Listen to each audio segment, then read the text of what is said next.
Chocolate किसको नहीं पसंद होता, माहौल चाहे कैसा भी क्यों ना हो। ये चॉकलेट ही है जो हर चीज में एकदम से फिट बैठ जाती है। अब आप खुद सोचिए, किसी को प्यार जताना हो या फिर कोई नाराज हो उसे मनाना हो, किसी को खुश करना हो या कोई उदास हो उसे हंसाना हो, ये चॉकलेट काम आ ही जाती है। सीधे चॉकलेट से हमारा दिमाग में एक ही नाम आता है और वो है डेयरी मिल्क। जी हाँ, आज प्यार से लेकर फेस्टिवल तक हर जगह ये डेयरी मिल्क जरूर होती है। लेकिन आपको जानकर ये हैरानी होगी कि जिस डेयरी मिल्क को आप इतने मजे से खाते हैं, उस डेयरी मिल्क को पहले कंप्यूटर से चखते हैं, तब जाकर ये मार्केट में लाया जाता है।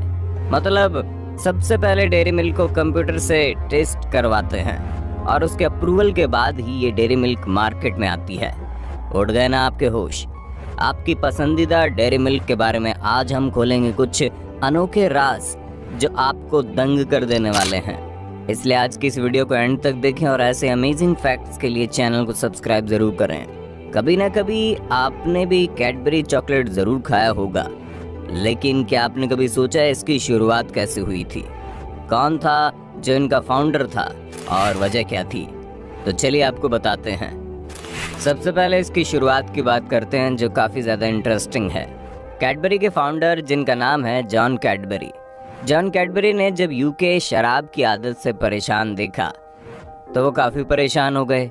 इसको जानने के लिए लोग शराब क्यों पीते हैं, जॉन कैडबरी ने एक शख्स से पूछा वो शराब क्यों पीते हैं, तो उसका जवाब था टेस्ट के कारण। फिर जॉन कैडबरी ने पूछा कि अगर इससे कुछ अच्छा टेस्ट वाला उन्हें कुछ पीने के लिए दिया जाए तो क्या शराब को छोड़ देंगे? उस शख्स ने हाँ में जवाब दिया। फिर क्या था, लग गए जॉन कैडबरी एक ऐसी ड्रिंक चॉकलेट बनाने में जो कि शराब से भी ज़्यादा पसंद की जाए। उनकी ये कोशिश रंग ले आई और उन्होंने लिक्विड हॉट चॉकलेट बेचनी शुरू कर दी। इसके कुछ साल बाद 1897 में जब एक दिन बहुत सारा सामान बच गया था, वो वेस्ट ना हो जाए उसके लिए उन्होंने उसको एक बार के शेप में रख दिया और उससे बनी पहली कैडबरी की पहली चॉकलेट, जिसने देखते देखते मार्केट में धूम मचा दी। ये लोगों को इतनी ज़्यादा पसंद आई कि लोगों ने इस चॉकलेट को अपने हर एक सेलिब्रेशन में शामिल कर लिया। ये लोगों को इतनी ज़्यादा पसंद आई कि इससे इंग्लैंड की क्वीन विक्टोरिया भी बच नहीं पाई। इसके बाद क्वीन विक्टोरिया ने कैडबरी को एक रॉयल कॉन्ट्रैक्ट दिया, वो राज घराने के लिए चॉकलेट भेजे। तब से लेकर आज तक ये जिम्मेदारी कैडबरी की ही है। इससे खुशी में कैडबरी ने अपना चॉकलेट पर्पल पैकेजिंग में बेचना शुरू कर दिया। अब आप सोच रहे होंगे पर्पल ही क्यों? बता दें कि एक रॉयल कलर माना जाता था जो सिर्फ अमीर लोग ही अफोर्ड कर सकते थे। पर्पल कलर की कमाल का अंदाज़ा आप इसी बात से लगा सकते हैं कि रोमन शासक आरी लियोन ने अपनी पत्नी को पर्पल शॉल लेने से इसलिए रोक दिया। उन्हें शॉल जितना वजन का सोना उन्हें व्यापारी को देना पड़ता, इसलिए पर्पल राजशाही का एक प्रतीक बन गया था। उस वक्त को छोड़िए, पर्पल रंग आज भी कैडबरी की एक पहचान बन गया है।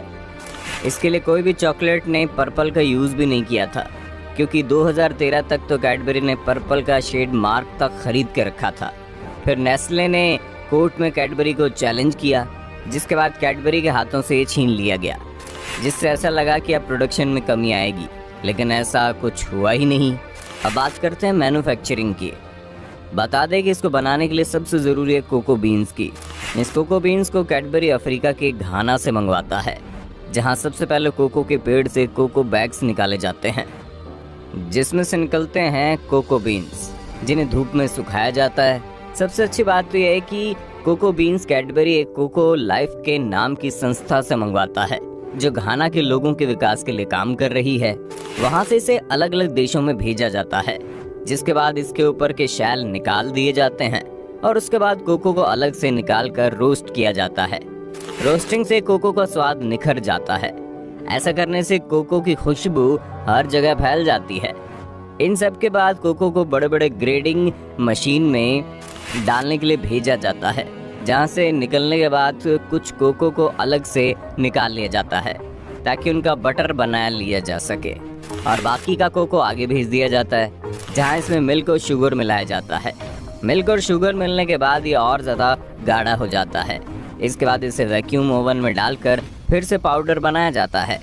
अब आपको ये भी प्रोसेस थोड़ा सा अजीब लग रहा होगा कि पहले पाउडर से लिक्विड फिर लिक्विड से पाउडर क्यों बनाया जाता है, पर कैडबरी के पास इसके लिए एक अलग ही थियरी है।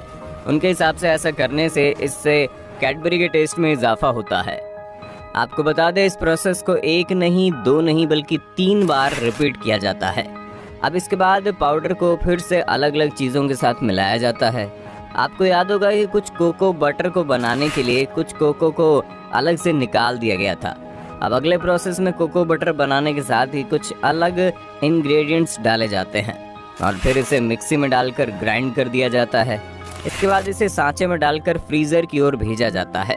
फ्रीज़र में जाने से पहले इन्हें हल्का सा हिलाया भी जाता है ताकि ये सांचों में बिल्कुल बराबर तरीके से फिट हो जाए और साथ ही कोई बबल भी ना आए।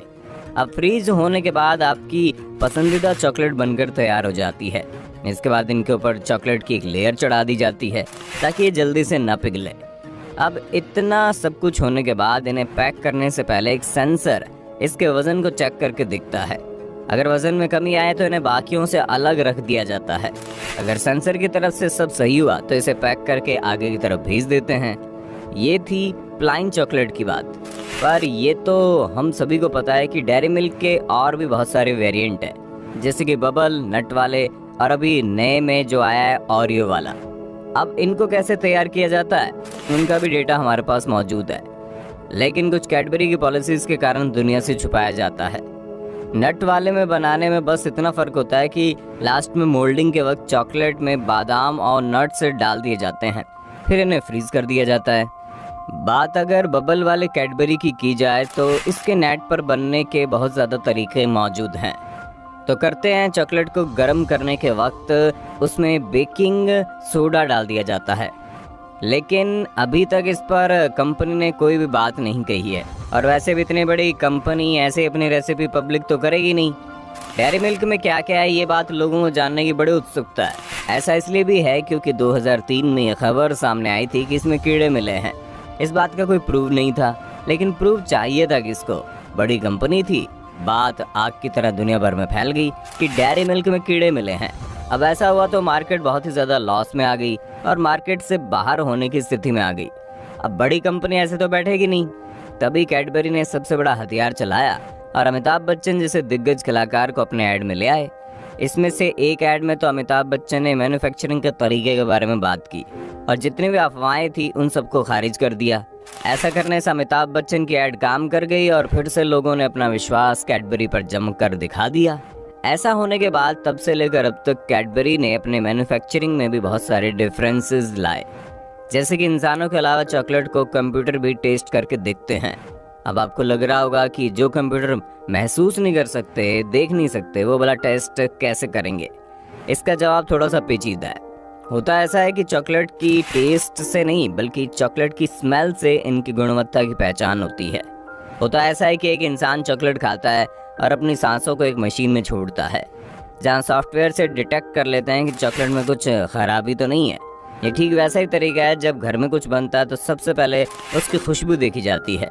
यही सब कुछ तकनीक है जिसकी वजह से आज भी लोगों के दिल में कैडबरी के लिए एक अलग ही जगह है।